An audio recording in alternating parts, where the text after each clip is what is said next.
Pemirsa, sidang lanjutan kasus misteri kematian Dante memasuki agenda mendengarkan keterangan saksi ahli. Setelah pada agenda sidang sebelumnya mendengarkan keterangan 3 saksi ahli dari pihak terdakwa. Pada sidang yang digelar di Pengadilan Negeri Jakarta Timur, kali ini menghadirkan saksi ahli pidana dari pihak Yuda Afandi. Dalam persidangan ini juga dihadirkan saksi ahli IT sekaligus pakar telematika Abimanyu. Jadi di sini ada ibaratnya kalau saya bilang ini pelaksanaan untuk pemeriksaan yang kurang lengkap dan kemudian justru ada bukti-bukti kunci malah ditiadakan.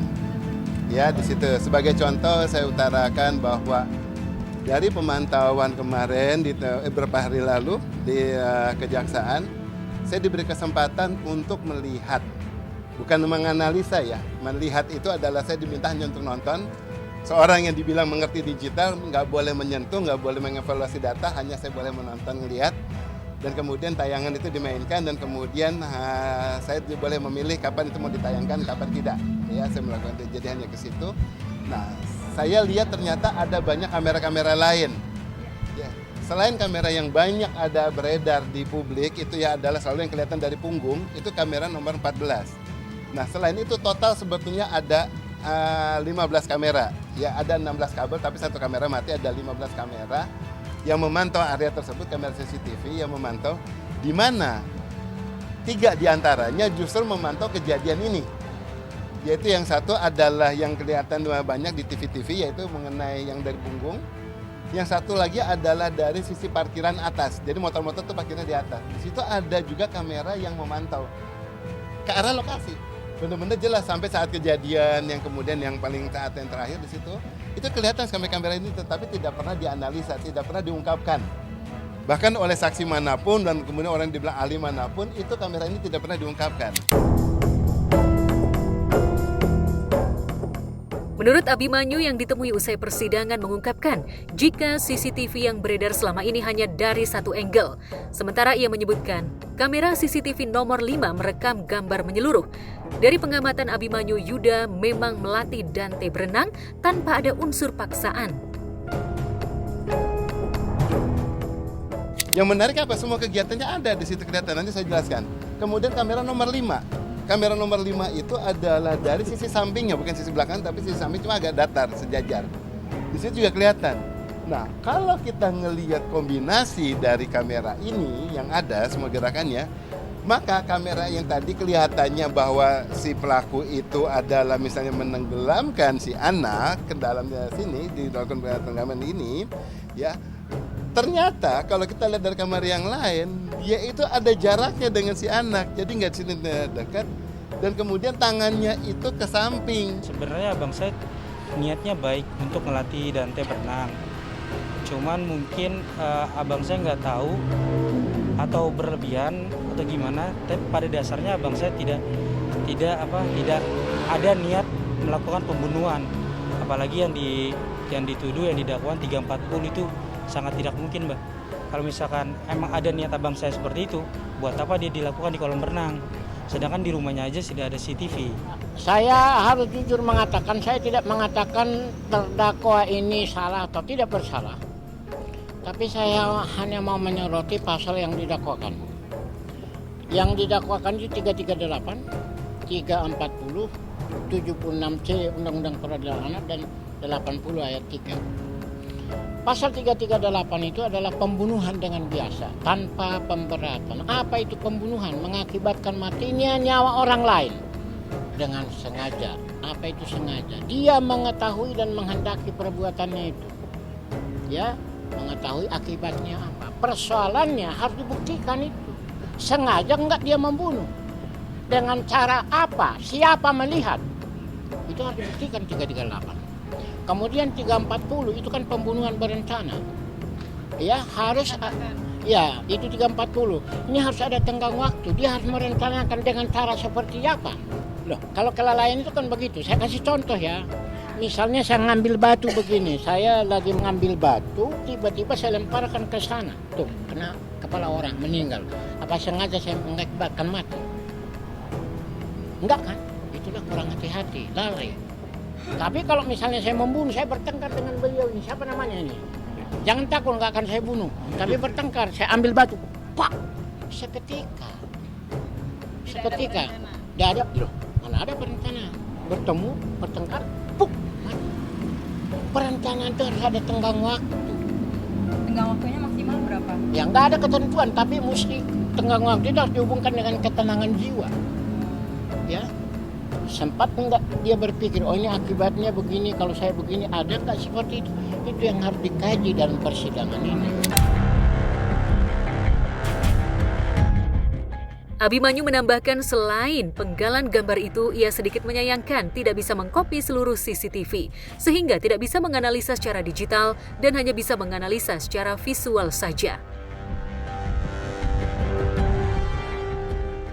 Kenapa? Kelihatan kibas-kibasannya kelihatan. Padahal saya baru ngasih dari mata visual, belum mata digital, karena nggak boleh tadi. Jadi kelihatan loh, ini ada gerakan apa nih, tangan yang ke samping. Jadi ini ada anak berenang gitu ya, ini tangannya ke samping. Gitu, tangan kayak kita mau jaga keseimbangan. Ya kenapa? Kita mata digital itu saya nggak tahu kenapanya dia lakukan, tetapi tangan dia ke samping. Kan maksudnya kan yang digini-gini itu. Iya, ditenggelamkan. Saya kan kasih contoh lain, dicubit. Teliti dulu dong, 1000 kali saya cubit, apakah itu bisa mengakibatkan kematian? Kan gini kan, yang ditekan kan pinggangnya ini toh, bukan kepalanya. Apakah itu menjadi dasar untuk mengatakan pembunuhan? Makanya harus kita belajar dari fakta. Kalau enggak nanti semua bisa masuk penjara, Anda juga bisa masuk penjara itu. Ya kesimpulannya menurut saya pasal itu sebaiknya diganti kalau bisa ya. 359. Yes. Kayak nonton sinetron tadi, bohong, kayak skenario semuanya ya. Kayak lagi nonton sinetron. Yang dia pintar memberikan bohong. Tapi ya biar aja kembali lagi jaksa yang menilai, hakim yang menilai. Karena kan hakim dan jaksa ini apa ya, wakilnya Tuhan ya di dunia. Saya bilang ke hakim tadi apa? Saya bilang, you nggak perhatikan ya? Hakim itu adalah, tadi saya bilang semacam wakil Tuhan. Jadi nggak usah terlalu terikat dengan norma. Yang penting hati nuraninya jalan. Ya, kalau dia dicemooh ya silahkan aja, nggak apa-apa. Itu tanggung jawab kita sebagai mengerjakan sesuatu. Sayangnya pada saat saksi ahli pidana Syafi'i dan saksi ahli bidang IT Abimanyu memberikan keterangan di ruang sidang, tidak terlihat satupun dari keluarga Tamara Tiasmara. Bahkan Angger Dimas juga tidak hadir. Mereka sengaja memilih tidak hadir lantaran pada sidang sebelumnya, Angger sempat terlihat emosi kepada keluarga Yuda. Lantas bagaimana Tamara Tiasmara dan Angger Dimas menanggapi keterangan saksi ahli? Gimana ya namanya terdakwa ya? Pasti ngelak, pasti bohong. Tapi aku yakin ya pasti Allah pasti bekerja lah untuk semuanya. Karena banyak asumsi-asumsi yang berlebihan, yang pada dasarnya nggak sesuai dengan faktanya gitu. Belakangan ini Atta Halilintar kerap jadi sasaran komentar negatif dari sejumlah netizen. Namun demikian, sebagai kepala keluarga Atta menunjukkan sisi positif dirinya. Ia yang ditemui bersama dengan istrinya mengungkapkan rencana membangun masjid keempat.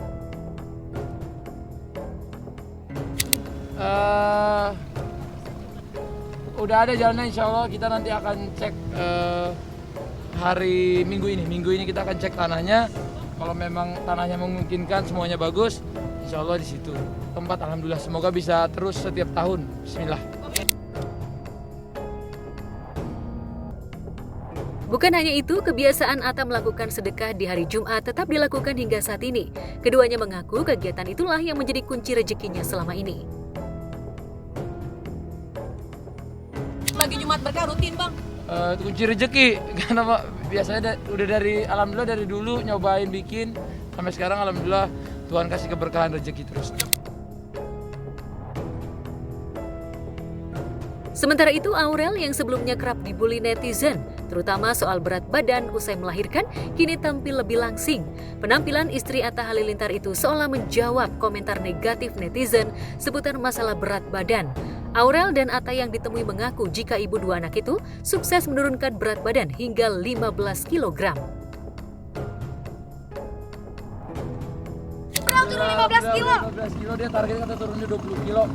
Doain lancar, olahraganya sehat, semuanya didoain yang terbaik. Aurel menjelaskan bukan hanya diet, ia juga rutin melakukan olahraga, sehingga berat badannya tetap bugar sekalipun berat badannya turun belasan kilogram. Lantas, berapa kilogram lagi target Aurel menurunkan berat badannya?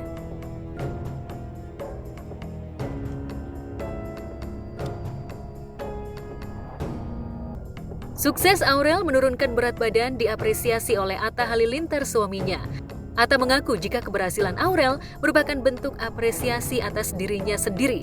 Sebab sebagai suami Atta berujar jika ia tetap menyayangi Aurel bagaimanapun kondisinya. Turunin berat badan, terus dia pengen apresiasi dirinya juga, pengen hidup sehat kan. Bagus gitu ya. Ku janjikan aku ada. Good job Aurel, hebat lo, bisa lost weight sampai 15 kg. Wow, luar biasa ya. Dan apapun nih yang menjadi alasan Aurel, walaupun mungkin banyak juga nih netizen-netizen yang berspekulasi nih. Katanya si Aurel ini diet supaya bisa menurunkan berat badan, bisa ideal dan membungkam semua netizen-netizen julid yang selama ini body shaming kepada dirinya. Tapi yang paling penting kan Aurelnya sehat. Keep healthy ya Mama Nur ya. Coming up next, Celine Evangelista ini emosi banget ya gara-gara anaknya dijadikan bahan jawaban Q&A dari Ria Andrews, istri barunya Stefan William. Berita selengkapnya sesaat lagi pemirsa, tetap di Gaspar.